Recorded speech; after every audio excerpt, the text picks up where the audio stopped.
Shukri, it's wonderful to meet you. A man with a passion for Africa. You qualified as a lawyer but never took up the profession. You went straight into business. So tell us about this company you've created, Fort. Yeah, thanks for having me.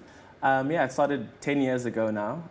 My business partner and I met at university, and we needed to pay off our student loans, and we sort of started a business, and we didn't realize that 10 years later we'd still be doing it. So it kind of grew on you, right? It did grow on us, yeah. And so we've paid back our student loans, and now we have all kinds of new loans to pay. But things evolve and things have changed, and we are really passionate about what we do now. Yeah. Tell us what you do. So we are a creative content and production agency, and so we work predominantly sort of in the media advertising industry.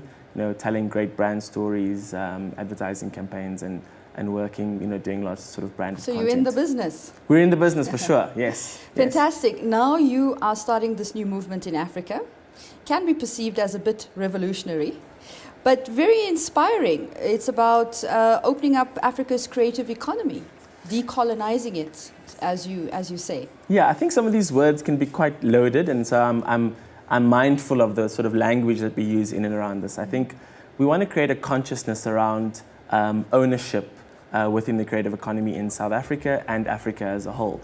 And I think Fort has an opportunity to be a world-class creative agency with its headquarters in Johannesburg, South Africa, and then let that be the hub for the network that grows into the rest of Africa. And what we're really saying is that let's not only be proud of who we are, but let's also think about the ownership and taking ownership of what we do within this creative economy. And so what we're saying to brands and people in thinking about who you work with, make sure that the empowerment of that really filters down to everybody else. And so it's as much about a consciousness, but then I think we're also setting the example of creating a more shared prosperity model around the way we think about our ownership structure. What do you make of the current creative potential in Africa right now to carry out this vision?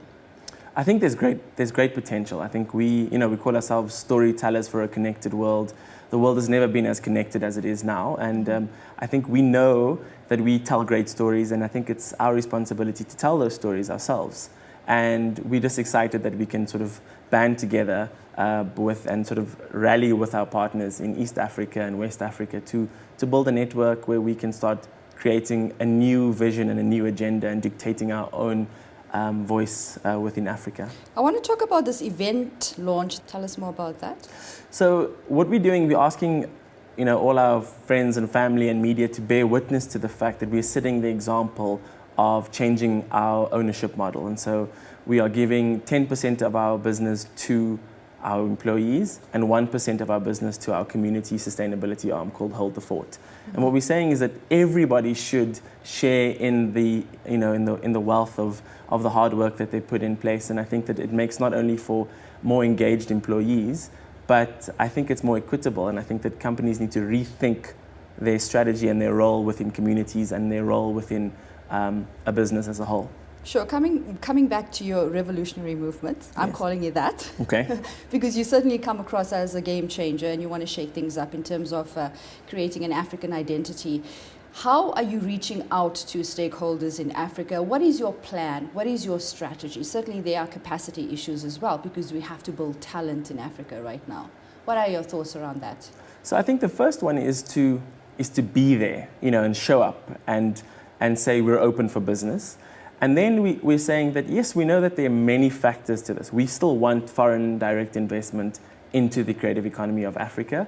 But what we're saying is that it needs to be more inclusive, and we need to partner with people so that people are part of that journey as we go along. And I think that everybody has a role to play around that. And so we believe that, first of all, creating a consciousness around where money flows within our creative economy is the first step. I think too many people work within the creative economy without any understanding of the fact that they are working within we believe, an unjust and unequitable system where the money flows offshore and doesn't stay on within the African continent.